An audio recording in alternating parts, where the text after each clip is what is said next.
Hello, Bladers. So first, I just want to say how much I appreciate all of you guys, because thanks to you, I am almost at 200 subscribers. Just need 49 more subscribers in order to reach it. And you guys are just truly the best. I'm glad that y'all do enjoyed my content and support it. So I will be unboxing the first two Sparking Bays, King Helios and Super Hyperion, in this video. So King Helios B160 is a less rotating balance type Sparking Bay. And it does say Super King because that's how Sparking is literally translated into English. And if you hear someone say it in a Japanese accent, they say like Super King. So it does sound like sparking in a way. The owner is Hikaru Asahi, the older brother to Hyuga Asahi, who uses the right spinning attack type Super Hyperion. Those are our new main protagonists. And the sparking system pretty much overhauls the GT system. And this is the sparking ship, it's Helios. This is the ring, which is King. The chassis, 1B, 1 balance, and finally the driver's zone. Of course, there are two types of chassis. This is what explains it here. So Ragnarok, for example, has a single chassis, which can be used with other discs, while double chassis have their own disc built into them, and are actually just as wide as the ring themselves, so they make more contact in battle. And Hyperion, the ship is Hyperion, the ring is Super, the chassis is 1 attack, or 1A, and the drivers Exceed. So I'm super excited to unbox these, and the unboxing after will be Glide Ragnarok. So I'm just going to review King Helios here and now, just because I finished putting on the stickers. Took a while, obviously, and it's really irritating to put on all the stickers. But now here's the sparking ship, Helios. So Helios in Greek mythology is basically the son of Hyperion and the god of light, or the god of the sun. Kind of strange that Helios, owned by the older brother, is actually the younger relative of Hyperion, who's owned by the younger brother, so that's strange. But the chip does look really nice. And they do not have the teeth, because that's on the chassis. Instead, they have these like walls that just go besides the teeth. And then there's the sparking ship core, which I honestly have no idea what it really does. I know there's a metal version, which obviously that will add like some weight to it. Let me try to take this out.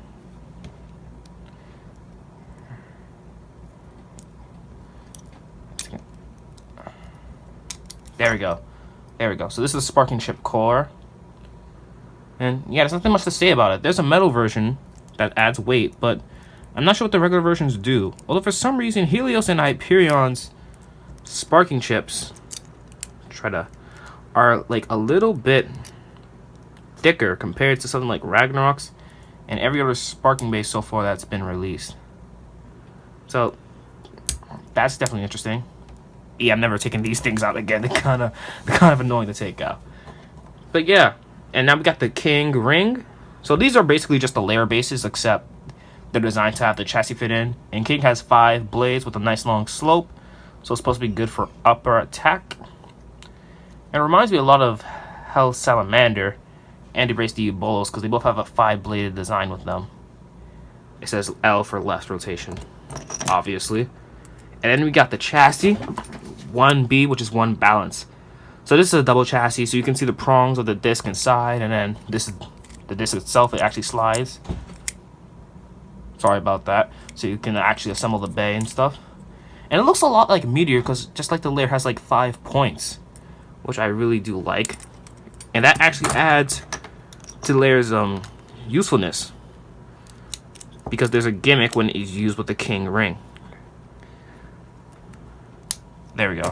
So to like disassemble it, you just gotta twist it to the right and twist it to the left to assemble it. So depending on the orientation, you can either have this with a 10-bladed defense mode, because it's a little bit rounder and it can disperse the energy of opponent's attacks better. Or take this apart and try to flip it around again. Oh, that's defense mode again. Let me see. There we go. Or you can have the blades on the chassis be aligned with the blades on the layer to give it a strong 5-bladed attack mode. So yeah, that's basically it. And now we got the driver zone. So this is basically just a wider version of Fusion. Well, it has a wider spike and this flat edge around it, which is actually a free spinning guard. And I guess that's supposed to give it a little bit better stamina and balance. But I'm not sure how effective it is in the stadium. It's the same gimmick for Hyperion's Exceed driver, but Exceed, in my opinion, seems a lot better. As for the clicks are pretty good. Although when the way the bay unlocks itself is mainly comes from the driver, as this is not a disc, it's the chassis. It just has a disc inside, so the way it unlocks comes from this part specifically. But yeah, overall it's pretty good clicks. So yeah, King Helios, Zone 1B, pretty cool left rotating bay. So I'm gonna cut back to Super Hyperion when I finish putting on the stickers for that bay. So we got the top part of the layer, Super Hyperion. So Hyperion's chip is just the reverse of Helios. They're just looking at each other. And the designs are very similar. The only difference is like the flames on both of these chips. And that's it. And the color scheme, of course. Hyperion's red, gold, and just a little bit of blue with the sparking chip. The chip core. And Helios is opposite, silver, blue, and a little bit of red. That's pretty much it. And then the super ring is really good for upper attack. This is nice little slope. So when Hyperion gets under the opposing bay, it's gonna ride that slope and send them flying, making it good for ringing out opponents and destabilization, which is why it's so good for attack. So yeah, it has a total of 6 blades, each with this nice little angle. So it's supposed to unleash a continuous upper barrage. So that's really sick. Also, I love the stickers for Hyperion, how they have a flame design. It looks really nice.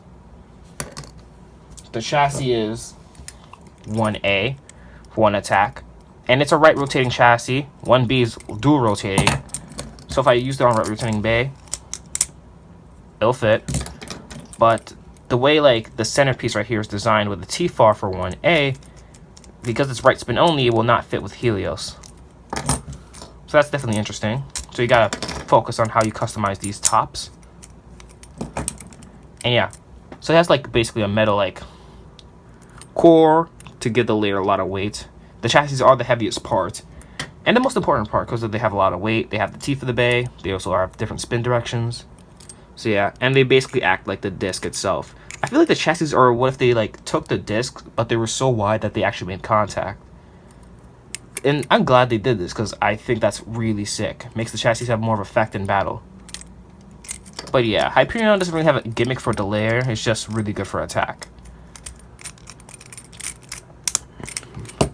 And then the driver exceeds, like I said, free spinning guard just like Zone. But it is a rubber performance tip, and from videos I've seen, it's super fast and hits like a truck. And this free spinning guard is supposed to make it like easier to control, so it won't self-KO too often. So it's kind of like a combination of extreme and volcanic or hold. Yeah, Hyperion 1A has really good teeth. The teeth for 1B are good too, but not as good as 1A. So yeah, these are the first two sparking bays. Hyuga's Super Hyperion, Exceed 1A, and Hikaru's King Helios, Zone 1B. So hope y'all enjoyed this unboxing. Make sure to like, comment, and subscribe. Expect to see a lot of battles in the future with these two bays, and of course Glide Ragnarok. And I did order some Brave Valkyrie, which will come May 26th, so it is going to take a while. But yeah, I'm definitely excited for Sparking.